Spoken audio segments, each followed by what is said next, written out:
This is NBC16 Today. Good morning and welcome to the last half hour of NBC16 Today for the whole week. It's Friday. Yes, finally. I'm Zach Bruhl. Don't sound too excited. And I'm Angela Yamamoto. We'll get into all of your top stories shortly, but first, we're checking in on this weather because we are waking up with those frigid temperatures and we're heading into the weekend. Yeah, and it's going to be cold through the weekend. It's been chilly all week. We do have a couple positive signs. Sunshine outside already this early, and this weekend, spring forward. While that's going to be painful, at least over the next week, we're going to notice a lot more sunshine earlier in the day. It's going to be beautiful. Welcome to spring, everybody. We're getting close. But as far as what's going on today, activity is very, very minimal across the region. You do see some evidence of what's coming our way, some rain systems that's going to come into the viewing area over the next day or two that will bring pretty decent totals out to the coast and not as impressive on the I-5 corridor or the Cascades, but will change what we've seen over the past few days, which have been pretty calm. Now, this is what we are dealing with as far as not as fun news or really, really cold temperatures as we wake up. 29 in Cottage Grove and Corvallis at our low points. Yahat's coming at the high spot at 42. Down south, similar trend where it's warmer out on the coast than it is along the I-5 corridor. But this is the number I think that people really care about. Those feels like temperatures down as low as 23 in some areas. The high water mark just 37, it appears. So a really, really cool start to the day. Here's some fun news, though. Later this afternoon, we'll have a chance to peak up near 60 degrees and have some sunshine shining through as clouds will clear out. Yeah, it should be a pretty nice Friday afternoon. If you have a chance to get outside and soak up some vitamin D, be a good day to do so. Angela? Well, that's some good news. Thank you, Zach. Well, we're now taking you live to our live shot buddy who's showing us what the traffic is looking like this morning. Currently, we're continuing our traffic coverage in downtown Eugene, driving westbound on West 7th Avenue from High Street down and through to Jefferson Street. And we're seeing some cloudy skies this morning and dry road surfaces. And we're seeing some light to medium traffic flow and cold temperatures out there. As Zach was saying, it is 33 degrees at our traffic vehicles, so definitely bundle up before heading out. And the best news of all, no vehicle accidents to report and no delays to slow you down on your morning commute. I'll tell you, the president tonight was a forceful presence.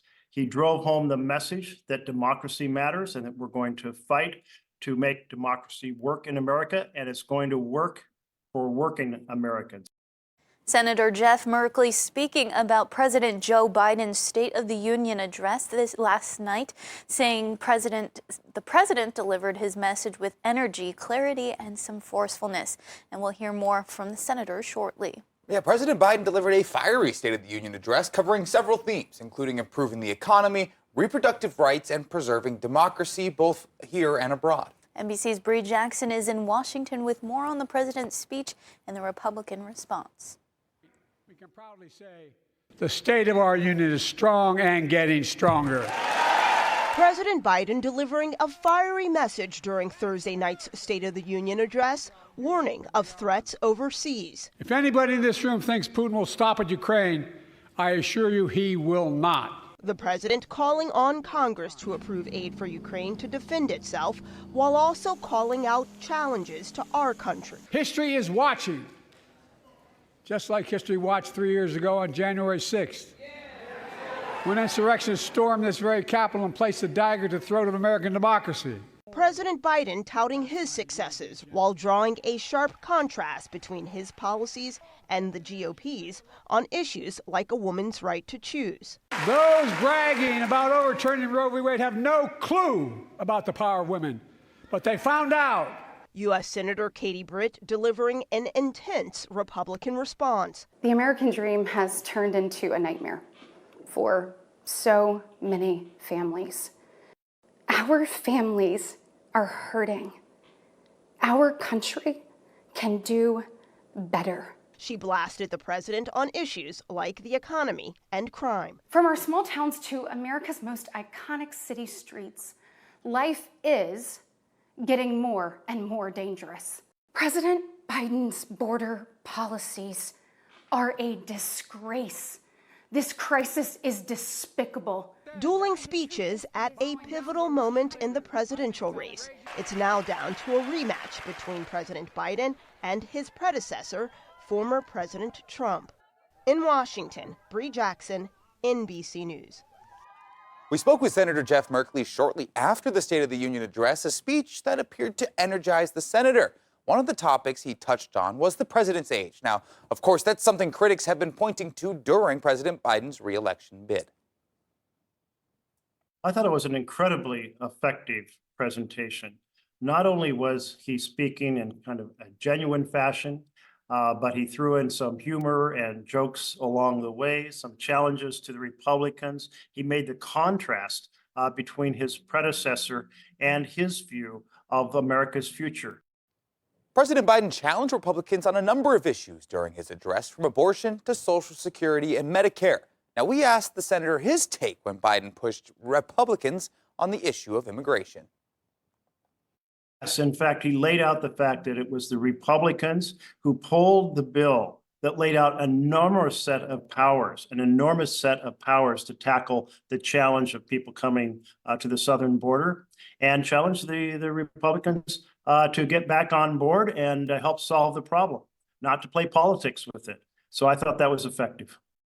The senator said that the president touched on many of the issues that he's hearing about during his town hall tours of Oregon. He added that it was a powerful message for moving the country forward in the next 4 years. Well, Eugene landmark Steelhead Brewery is closing their doors after 3 decades of service. It was the city's first full-service pub, and the pub has been bought by Mark Byram, who will be remodeling and turning it into an old-fashioned steakhouse. Byram already owns some popular local restaurants at the Gordon Hotel, including the Gordon Tavern and Carlita's. Steelhead employees will be considered for similar roles at the new steakhouse, but the Mackenzie Brewing Room isn't going far. A taste room will be attached, and the doors will officially close on March 10th. Yesterday morning, UWeb broke ground on a new emergency water system at Amazon Park. Now, this is the 6th emergency water station being built by UWeb. It consists of an underground well and a pump. The goal of these stations is to have water accessible during something like a Cascadia earthquake or similar emergencies, familiar like the January ice storm. The new station was built near the new YMCA building as well, due to that building's earthquake resiliency. The new YMCA is built to the highest earthquake standards, and that means it's designed to be immediately usable if there was a significant seismic event. So it has its own generator, the steel, the concrete are really upsized, so it could be a triage center, a shelter. Now, UWeb goes further, saying these stations will provide a significant amount of water for those in need. People from the community and the nearest community members will assemble here and be routed through an assembly to fill jugs of water. And so we're estimating 2 gallons per person per day, and EPA recommends 1 gallon per person per day during an emergency. A 7th emergency water station is in the works as well and will be built near Churchill High School. Now, a link to the whole emergency water station plan can be found on our website. Well, skits, dancing, and singing are among the many talents pageant goers will see during the long-awaited return of the Bulldog pageant this month at North Bend High School. As Gold Meadows explains, it was a student who pushed to bring the pageant back after 7 years. A pageant long gone, but not forgotten, gets new life here at North Bend High School with the return of the Bulldog pageant on March 16th. Go, I feel it. Another version of... Starting last summer, senior Abby Woodruff led the effort to bring the pageant back after its controversial end. Originally, my brother was in it back in 2016. He was in the pageant, and I thought it was a really cool thing to watch, just how he put the time and work in for a bigger cause than himself. And then coming out of COVID, school spirit was really low, and I think the community just needed something to rally behind. For more than 2 decades, it was called the Mr. Bulldog pageant. In 2017, the pageant was shut down over some calling it non-inclusive. Now it's back, better, and open to students of all genders. It's been a lot of work. We haven't done a ton of community events this year, as it has been difficult just getting it up and running again. We're all pretty new to this. Bringing it back meant giving participants an understanding of what they're working for. Children's Miracle Network was the original cause. Woodruff chose to keep helping to provide care to infants in CMN's neonatal intensive care unit. Going up there when we took our tour and seeing the families, I think that really touched the hearts of a lot of us. I initially, personally, didn't really know what we were going towards when we first started this, but taking that trip really opened my eyes. That trip to see a men at Peace Health Sacred Heart in Springfield happened last fall. My baby cousin, her name's Scarlett, she was born with cancer. She had stage 4 neuroblastoma. Her first 8 months of her life were spent in the hospital.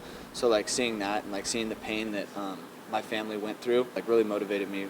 Woodruff says they plan to hand off the event to the underclassmen on their management team to carry on the tradition. It's so great to see these kids raising money for Children's Miracle Network and just being involved in our community and then having a great time doing it. So welcome back, pageant. Really excited about it. The students have already raised more than $11,000 so far. In North Bend, I'm Gold Meadows. The pageant takes place March 16th at 6 p.m. at the North Bend High School gym. Tickets will be sold at the door, and more information is available on NBC16.com. Around 60 programs and organizations have come together at UCC with the goal to let the community explore what the school has to offer. Now, this is part of Umpqua Community College's Explore UCC event. Organizers invited community members to see what the college has to offer, with many booths offering activities and exhibits for event goers to explore. UCC staff say having all these different booths available to residents will help them choose which career paths they would truly love. We will have representatives from, federal and state agencies, as well as a lot of professional businesses, and then all of our STEM education programs are on display as well. Programs such as robotics, winemaking, and sports are on display, as well as the college's welding program, which has a booth at the event. Welding instructors hope visitors will be in awe over the new technology they plan to show. Come on out and we'll do some welding too, I guess. We'll have some augmented arc and some high-tech stuff for people to see and get a taste of what the classroom and the lab environment might be like if they were taking some programs. So. UCC staff hope to pull in over 200 visitors this year, which would increase the numbers they saw in the previous years. The event is set to run until 6:30 tonight at the UCC gym. You can visit our website, NBC16.com, to learn more about UCC and get involved. Meanwhile, the Eugene Home and Garden Show kicks off today, so we gave you an inside sneak peek for a preview. County Home and Garden Show, and it's presented by Northwest Natural. We're going to have 3 days of spring, and we'll officially cut the ribbon at noon on Friday. Admission will be free if you bring your 3 cans of food for Lane County. If not, $5 at the door. We will be presenting 220 exhibits with what's new for your home, garden, and living. From the foundation up to the roof, we've got it here. So what we're going to do is really showcase our down-to-earth branded items. Getting a chance to build a relationship with people and get to know them. We feel like that means a lot when it comes time to working in somebody's home, to actually get to know them before you show up with hammers.